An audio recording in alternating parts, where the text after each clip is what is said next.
My parents laughed in my face when I asked for help with college, then admitted they'd been using my rent payments to fund my brother's tuition instead. When I finally asked why I was always treated differently, my dad shrugged and said, "We just liked Dylan more. You didn't need us." I didn't say a word. That was 2 months ago. This morning, he watched Dylan pack his bags without offering to help. My folks have always shown clear favoritism toward my little brother Dylan and never tried to hide which son they actually gave a damn about. I had to bust my butt at a grocery store to save up for my hit-up Honda, while Dylan got handed a brand new Mazda for his 14th birthday just because. Same story with everything else, like gaming consoles and smartphones and designer clothes where I got hand-me-downs or nothing. They always told me to man up and stop whining and be the supportive big brother who celebrates his siblings' wins. Now I'm 18, taking a year off before starting at the local community college so I can work full-time at a warehouse. My parents straight up laughed in my face when I asked if they could chip in for my tuition expenses. But then last week I overheard them in the kitchen discussing how they plan to cover every penny of Dylan's university costs when his time came. I pulled out my phone and hit record while hiding behind the wall, then walked in asking why Dylan gets his education paid for, but I don't. They had no clue I was filming when they said Dylan just needs more support than I do. I pressed them, asking how that made any sense when neither of us had scholarships or anything special going on. Then I kept pushing with more questions about why this double standard had always existed in our house. They got mad, and my old man said maybe it was time for me to find my own place since they were tired of providing shelter for an ungrateful kid. I reminded him that I fork over more than half the mortgage payment every month, but they brushed that off. I stormed out and in my anger posted the whole recording on TikTok and Facebook with a long rant about how this treatment had been my whole life. Within hours, my parents were banging on my bedroom door with my dad screaming about how I'd humiliated them online for everyone to see. We had another blowout fight before they stomped away, furious. My grandma called me that evening saying she was disgusted by what she saw, then showed up the next morning with basically the entire extended family. They forced my parents to sit on the living room sofa like scolded children,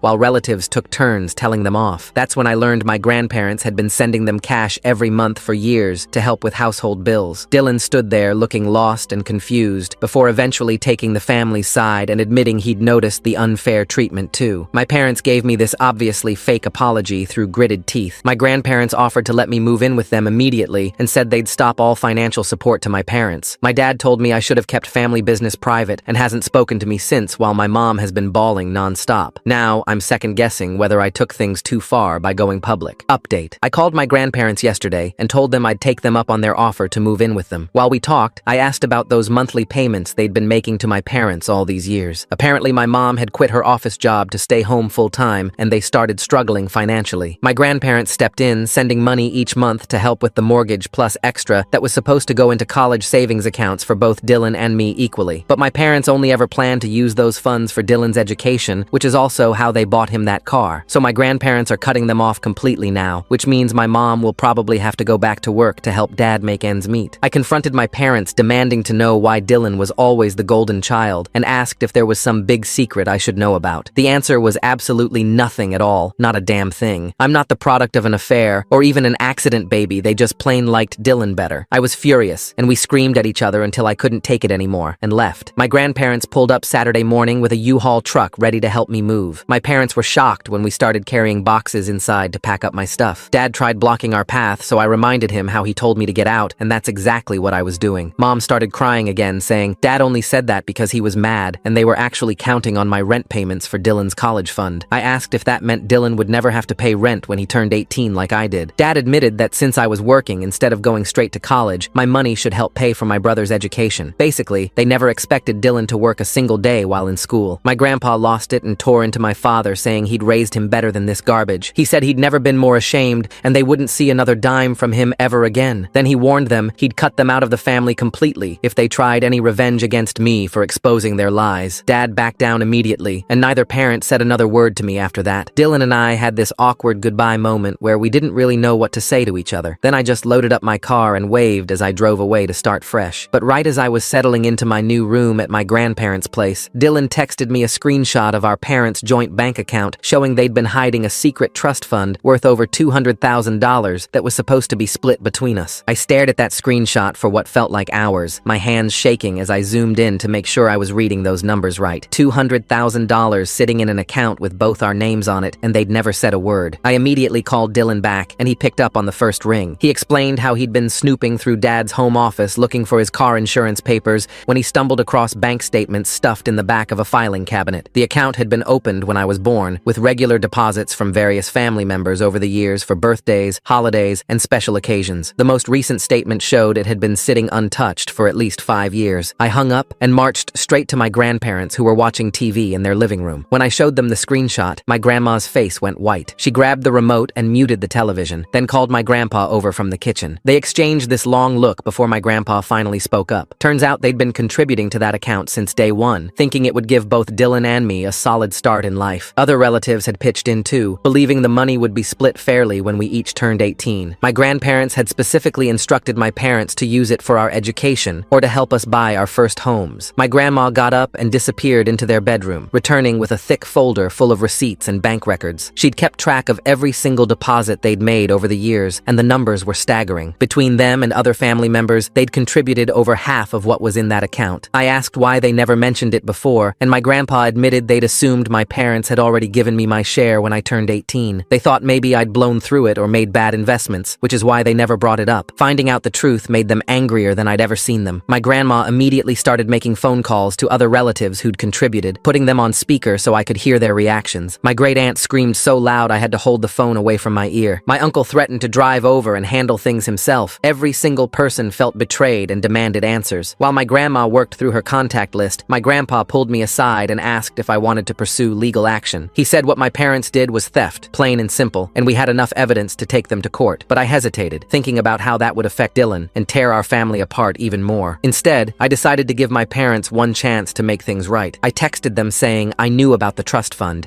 and they had 24 hours to transfer my half, or I'd let every family member know exactly what they'd done. Then I turned off my phone and tried to get some sleep, though I mostly just stared at the ceiling. The next morning, I woke up to 57 missed calls and twice as many texts. Most were from my parents, but Dylan had been trying to reach me too. When I finally called him back, he said our parents had been up all night fighting about what to do. Mom wanted to transfer the money immediately, but Dad kept insisting they needed it for Dylan's education. Dylan surprised me by saying he didn't want money that was stolen from me. He'd already told our parents he'd rather take out student loans than use funds that should have been mine. That hit me hard because despite everything, Dylan was still my little brother, and hearing him stand up for me meant more than I expected. Around noon, my phone buzzed with a notification from my banking app. I held my breath as I opened it, then nearly dropped my phone when I saw the deposit. $100,000, exactly half of the trust fund, sitting in my account. A text from my mom followed immediately, begging me not to tell the rest of the family, but I'd already made up my mind. I screenshot the deposit and sent it to our family group chat, along with a message explaining everything. I made it clear that while they'd finally given me my share, it only happened because they got caught. The responses came flooding in within minutes, and none of them were pretty. My grandparents decided to host an emergency family meeting that evening. They specifically uninvited my parents, but made sure Dylan could come if he wanted. He showed up looking exhausted, and we sat together on the couch while relatives filled my grandparents' living room. The meeting was intense. Family members shared story after story about money they'd given my parents over the years, thinking it was for both kids. My great-uncle revealed he'd paid for what he thought were family vacations, only to learn I'd been left with neighbors while my parents took Dylan to Disney World. My aunt mentioned birthday checks that never made it to me. Dylan looked sick as he heard all this. He turned to me at one point and whispered that he had no idea, and I believed him. He was just a kid who got showered with gifts and attention. How was he supposed to know it came at my expense? My grandpa stood up and made an announcement that shocked everyone. He said he'd already contacted his lawyer about removing my parents from his will entirely. Everything would now be split between Dylan and me, skipping our parents completely. Other relatives started nodding and saying they'd do the same. After the meeting, Dylan asked if we could talk privately. We went out to my grandparents' back porch, and he broke down crying. He apologized over and over, saying he wished he'd noticed sooner and done something about it. I told him it wasn't his fault, and I meant it. He then dropped another bombshell. He said he'd been going through more of our parents' files and found emails between them discussing their plan. Apparently, they'd decided years ago that I was too independent and would be fine on my own, while Dylan needed more support. They'd convinced themselves they were doing the right thing by investing everything in him. I asked Dylan what he planned to do now, and he said he wasn't sure. He didn't want to live with our parents anymore, but wasn't 18 yet. My grandparents must have been listening because they came outside and offered to let him move in too. They had plenty of room and would make sure he finished high school properly. The next few days were a whirlwind. Dylan moved his stuff in while our parents watched from the doorway, not saying a word. Dad looked defeated while Mom just cried. Neither of them tried to stop him or apologize again. They knew they'd lost both their sons and their entire extended family's support. My grandparents helped me figure out what to do with the money. We opened investment accounts and met with financial advisors to make sure I'd be set for college and beyond. It felt surreal having that kind of security after years of scraping by. Dylan and I started building a real relationship for the first time. Without our parents' toxic influence, we could just be brothers. We played video games, went to movies, and had actual conversations about our lives. He told me about the pressure he'd felt being the golden child, always worried about disappointing them. Word got around our hometown about what happened. People who'd known our family for years started reaching out with their own stories about witnessing the favoritism. My old boss from the grocery store called to say he'd always wondered why my parents never came to my work events while showing up for every single one of Dylan's activities. The situation with our parents reached a breaking point when they showed up at my grandparents' house demanding to see us. My grandpa met them at the door and told them they weren't welcome. Dad tried to push past him, but my grandpa stood firm. That's when my dad said something that explained everything. He admitted that when I was born, he wasn't ready to be a father. He'd been 22, working construction, and felt trapped. By the time Dylan came along 4 years later, he'd settled into family life and was excited about having a kid. So Dylan got the father he'd always wanted to be, while I got the resentful version who saw me as the reason his youth ended. Mom didn't have any excuse, except that she'd followed Dad's lead. She'd seen how he treated us differently, and instead of standing up for me, she'd joined in. She said she regretted it now, but the damage was done. My grandpa told them to leave and not come back until they'd gotten therapy and made real changes. That night, I couldn't sleep. Everything finally made sense, but it didn't make it hurt less. Dylan found me sitting on the back porch at 3 in the morning and joined me. We didn't talk, just sat there looking at the stars, finally free from the toxic household we'd grown up in. My grandparents enrolled Dylan in a better school closer to their house. I started taking community college classes while working part-time instead of full-time. With my share of the trust fund, I didn't need to unalive myself at the warehouse anymore. I could actually focus on my education and future. The family group chat became our new way of staying connected. Relatives who'd been distant before started reaching out more, making sure Dylan and I knew we were loved and supported. My great aunt even offered to pay for therapy for both of us, saying we'd need help processing everything. I took her up on that offer. My first therapy session was rough, but it helped to talk to someone neutral about everything. The therapist helped me understand that my parents' favoritism wasn't my fault and that I deserved better. Dylan started seeing someone too, dealing with his own guilt and confusion. As the weeks passed, life settled into a new normal. My grandparents were amazing, treating us both equally and making sure we had everything we needed. They never badmouthed our parents, but didn't make excuses for them either. They just focused on giving us the stable, loving home we should have had all along. The routine at my grandparents' house had just started feeling normal when everything changed. 3 weeks after Dylan moved in, I came home from my warehouse shift to find my car vandalized in the driveway. Someone had keyed deep scratches along both sides, spelling out "ungrateful" in jagged letters. My grandpa filed a police report while my grandma comforted me, but we all knew who was responsible even without proof. Dylan emerged from his room looking pale, clutching his phone. He showed me a string of messages from Dad demanding he come home immediately or face consequences. The texts grew increasingly aggressive, threatening to cancel his phone plan, report the car as stolen, and even call Child Protective Services to force him back. My grandparents immediately contacted their lawyer to ensure they had temporary guardianship paperwork in order. The harassment escalated quickly. My supervisor at the warehouse pulled me aside the next day, explaining that someone had called claiming to be a former employer, warning about my supposed theft and dishonesty. Fortunately, he knew me well enough to dismiss it, but the attempt to sabotage my job made my blood boil. Dylan faced similar attacks at school when anonymous emails circulated among parents, claiming he was a troubled teen who'd run away from home. My grandparents installed security cameras after we noticed someone had been in their backyard overnight, leaving cigarette butts near the shed. The footage revealed Dad sneaking around at 2 a.m., though he'd been careful to avoid doing anything we could report. My grandpa changed all the locks and added motion sensor lights, turning their peaceful home into a fortress. Things took a darker turn when I received a letter from the community college stating my enrollment had been canceled due to outstanding debts from a loan I'd never taken out. After hours on the phone, I discovered someone had applied for student loans in my name months ago, maxing out my eligibility. The financial aid office couldn't help until I sorted out the fraud, which meant hiring a lawyer and potentially delaying my education by another semester. Dylan broke down when his beloved guitar disappeared from his room while we were all out. It had been a gift from our parents years ago, one of the few possessions he truly treasured. We found it later that week listed on Craigslist with photos clearly taken in our parents' garage. When confronted by my grandpa, Dad claimed Dylan had given them permission to sell it since they'd paid for it originally. The psychological warfare intensified when Mom started showing up at Dylan's school during lunch, standing just outside the fence where she could watch him, but technically wasn't trespassing. She'd hold signs saying, "I love you," and "come home," while crying dramatically. Other students started filming her breakdowns, and Dylan became the subject of gossip and ridicule. My workplace drama continued when expensive equipment went missing during my shift. Security footage mysteriously corrupted right during the time frame when the theft occurred. My supervisor had no choice but to suspend me pending investigation, even though he believed believed I was innocent. Without that income, I had to dip into the trust fund money I'd been saving for college. Dylan discovered our parents had been contacting his teachers, spinning tales about mental health issues, and claiming he'd been manipulated by me into leaving home. Some teachers started treating him differently, watching him with suspicion and questioning his every move. His grades began slipping from the stress, giving our parents ammunition to argue he needed their supervision. The situation exploded when Child Protective Services showed up at my grandparents' door. Our parents had filed a report claiming elderly abuse and neglect, alleging that Dylan and I were taking advantage of vulnerable seniors. The social worker quickly realized the claims were baseless, but the investigation process meant multiple visits, interviews, and paperwork that exhausted my grandparents. During one particularly bad week, I woke up to find my bank account frozen. The bank claimed suspicious activity and needed verification that could take days to resolve. Without access to my money, I couldn't help with groceries or gas, making me feel like a burden despite my grandparents' reassurances. Dylan's debit card stopped working the same day, leaving us both financially crippled. My grandma's health started suffering from the constant stress. She developed migraines and high blood pressure, requiring medication and frequent doctor visits. Watching her deteriorate because of our parents' actions filled me with rage. Dylan blamed himself, offering to return home if it would make the harassment stop, but my grandparents wouldn't hear of it. The legal bills mounted as we fought the false student loan, dealt with CPS investigations, and pursued restraining orders. My grandparents' retirement savings took a hit, though they never complained. The lawyer warned us that without concrete proof of harassment, getting protection would be difficult. Our parents had been careful to stay just within legal boundaries. Everything came to a head when I returned from a job interview to find our parents in my grandparents' living room. They'd convinced a locksmith they were locked out of their elderly parents' home and needed emergency access. My grandma was trembling in her chair, while my grandpa stood protectively beside her. Our parents were rifling through drawers, claiming they were looking for their important documents. I immediately called the police while Dylan filmed everything on his phone. Dad grabbed for the phone, causing Dylan to stumble backward into a bookshelf. Mom shrieked that we were assaulting them, playing victim for the arriving officers. The scene was chaos, with everyone talking over each other and accusations flying. The police separated us for questioning. Our parents spun a tale about concerned parents trying to retrieve personal property from a home they'd lived in during hard times. They claimed my grandparents were being manipulated by us and weren't thinking clearly. The officers seemed skeptical, but said it was a civil matter without clear criminal activity. After the police left, we discovered the real reason for their break-in. Several financial documents were missing, including records of the trust fund deposits and my grandparents' will. Dad had also taken Dylan's birth certificate and social security card, documents needed for school enrollment. The violation of our safe space left everyone shaken. My job interview that day had gone well until the manager received a call during our meeting. His expression changed as he listened. Then he apologetically informed me they'd received concerning information about my character and couldn't proceed with hiring. Another opportunity destroyed by our parents' interference. Dylan's breaking point came when his best friend stopped talking to him. The friend's parents had received anonymous messages warning them about Dylan's dangerous family situation and forbidding contact. Years of friendship ended because our parents couldn't accept losing control. Dylan spent that night sobbing in his room while I felt helpless to comfort him. My grandparents called another family meeting, this time including their lawyer. We needed a coordinated response to the escalating harassment. Relatives shared their own experiences of recent manipulation attempts, including sob story calls, asking for money, and false claims about my grandparents' declining mental state. Our parents had been systematically trying to turn the family against us. The lawyer outlined our options, none of them great. Restraining orders required proof of threats or violence. The identity theft case could take months to resolve. The CPS investigation would continue until formally closed. Meanwhile, our parents remained free to continue their campaign of destruction, always careful to avoid crossing legal lines. I made the difficult decision to withdraw from community college enrollment entirely rather than start late with the financial aid mess. Another semester of my life derailed by their actions. The trust fund money wouldn't last forever, especially with legal fees eating into it. My future felt increasingly uncertain. Dylan's school performance tanked as the harassment continued. Teachers who'd once praised him now viewed him with suspicion. His guidance counselor suggested he might benefit from returning to a stable home environment, clearly influenced by our parents' campaign. We had to fight to keep him enrolled, providing documentation of the temporary guardianship at every turn. The next escalation came through social media. Fake accounts using our names appeared on various platforms, posting inflammatory content and sending inappropriate messages to family members and Dylan's classmates. Despite reporting them, new accounts popped up faster than platforms could remove them. Our reputations suffered as people questioned what was real. I finally found a new job at a different warehouse, only to lose it within a week when my new employer received threatening legal notices about hiring someone under investigation for fraud. The letters were vague enough to avoid libel, but serious enough to spook a small business owner. My parents had effectively made me unemployable in our town. Dylan considered dropping dropping out of school to get his GED instead. The daily humiliation of Mom's lunchtime vigils and the social isolation had become unbearable. My grandparents fought against this, knowing it would derail his college prospects, but we were running out of options to protect him from the psychological torture. The war reached our doorstep again when we woke to find our mailbox destroyed and mail scattered across the lawn. Important letters were missing, including correspondence from lawyers and bills. We started using a post office box, adding another layer of inconvenience to our disrupted lives. Every normal activity became complicated. My grandpa's health declined next. The stress triggered a mild heart episode requiring hospitalization. Watching him in that hospital bed, looking fragile and worn down, I felt the full weight of what our presence had cost them. Dylan and I discussed whether we should leave to protect them, but my grandpa gripped my hand and made me promise we'd stay. The financial manipulation continued when our parents somehow convinced Dylan's auto insurance company that they were the primary policyholders. They canceled his coverage without warning, leaving him unable to drive legally. Getting new insurance required proving ownership of the car, difficult when our parents had kept the title documents during the break-in. I discovered they'd also been calling my references from job applications, posing as potential employers conducting background checks. They'd plant seeds of doubt about my reliability and honesty, ensuring I'd never get positive recommendations. My network of professional contacts, carefully built over years of hard work, crumbled under their assault. The situation with Dylan's school reached crisis point when the principal called a meeting. The accumulated complaints, concerns from teachers, and ongoing disruptions from Mom's presence made Dylan's continued enrollment problematic. They suggested a transfer to a different school district, which would mean a long commute or finding somewhere else to live. My grandparents' neighbors started avoiding us after receiving anonymous letters warning about the dangerous situation next door. People who'd been friendly for decades now crossed the street to avoid conversation. The isolation added another layer of pain to our already difficult situation. Our parents had poisoned every aspect of our lives. During a particularly dark moment, I considered giving up entirely. Maybe if I disappeared, took my trust fund money and started fresh somewhere far away, the harassment would stop. Dylan could return home, my grandparents could have peace, and I could build a life free from this toxicity. But I couldn't abandon my brother or the grandparents who'd sacrificed so much. The next phase involved financial warfare. Our parents filed claims with credit agencies disputing various accounts, causing chaos with our credit reports. They reported the trust fund transfer as fraudulent, triggering investigations that froze portions of the money. Every financial institution treated us with suspicion, making simple transactions complicated ordeals. Dylan's mental health deteriorated visibly. He stopped eating properly, rarely left his room except for school, and jumped at every unexpected noise. The confident kid who'd once stood up to our parents had been systematically broken down. Therapy helped, but couldn't undo the daily damage inflicted by their campaign. I managed to secure cash-only work doing manual labor for a construction company. The pay was terrible and conditions harsh, but it was income our parents couldn't sabotage. Every dollar went toward household expenses and legal fees. The trust fund money I'd hoped would secure my education instead funded our survival. Our parents' masterstroke came when they filed for emergency custody of Dylan, claiming my grandparents were unfit guardians. The court documents painted a picture of elderly people manipulated by a vindictive older grandson, unable to provide proper supervision for a troubled teen. The legal battle would be expensive and emotionally draining, exactly what they'd intended. My grandma collapsed during dinner one evening, overwhelmed by stress and exhaustion. The ambulance ride to the hospital remains a blur of fear and guilt. As doctors worked to stabilize her, I sat in the waiting room wondering how much more damage our presence would cause. Dylan hadn't spoken a word since we'd arrived, staring blankly at the floor. The custody hearing loomed while my grandma recovered. Our lawyer prepared us for the worst, explaining that courts often favored biological parents unless serious abuse could be proven. Our evidence of harassment looked circumstantial without direct threats or violence. The judge might order Dylan's return home despite everything. I spent sleepless nights preparing for the hearing, gathering every piece of evidence we'd collected. Bank statements showing the stolen trust fund, emails documenting the favoritism, recordings of their admission that they simply liked Dylan better. Would it be enough to convince a judge that returning him would be harmful? Dylan surprised everyone by writing a detailed letter to the court about his experiences. He described years of being the golden child while watching me suffer, the guilt he carried, and his fear of returning to parents who'd shown such cruelty. His English teacher helped him polish it into a powerful statement that brought tears to my eyes. The harassment intensified as the hearing approached. Dead animals appeared on the doorstep, our tires were slashed repeatedly, and threatening messages increased despite the pending court case. Our parents seemed determined to break us before the judge could rule. We installed more cameras and rarely left the house alone. My work situation imploded when immigration officials showed up at the construction site. Anonymous tips had claimed the company hired undocumented workers, triggering a raid that shut down operations. While eventually cleared, the company couldn't afford the disruption and closed permanently. Another judge job lost to our parents' vendetta. The night before the custody hearing, none of us slept. My grandparents held each other on the couch while Dylan and I sat at the kitchen table, going over his statement one more time. We'd done everything possible to prepare, but the outcome remained uncertain. Our entire future hinged on a judge's decision about where Dylan belonged. Morning arrived too quickly. We dressed carefully, trying to project stability and responsibility. My grandma insisted on attending despite doctor's orders for rest. As we drove to the courthouse, I caught glimpses of our parents' car following at a distance. The final battle was about to begin, and everything we'd fought for hung in the balance. The courthouse parking lot was packed when we arrived. My hands gripped the steering wheel as I searched for a spot, finally squeezing into a space near the back. Dylan sat beside me, clutching the folder containing his letter while my grandparents waited in the back seat. We walked toward the entrance together, none of us speaking. Inside, the security line stretched down the hallway. My grandpa emptied his pockets while my grandma struggled with her purse, her hands still shaking from the stress. Dylan kept checking his phone, probably hoping for messages from friends who'd abandoned him. The metal detector beeped when I walked through, forgetting about my belt buckle. Our lawyer met us outside the family court waiting area. He reviewed our documents one more time, making sure we had everything organized. The trust fund evidence, the recordings, Dylan's letter, medical records showing my grandparents' stress-related health issues. He warned us again that custody cases favored biological parents, and we needed to stay calm no matter what happened inside. The waiting room was filled with other families in various states of distress. A woman bounced a crying baby while arguing with someone on her phone. Two men sat on opposite sides glaring at each other. Dylan picked at a loose thread on his shirt sleeve, unraveling it further with each pull. Our case number appeared on the electronic board after 40 minutes. My stomach dropped as we stood up, following our lawyer down the narrow hallway. The courtroom door felt heavier than it should have when I pushed it open. My parents were already seated at their table with their attorney, both dressed in their Sunday best. Mom had styled her hair and applied makeup carefully,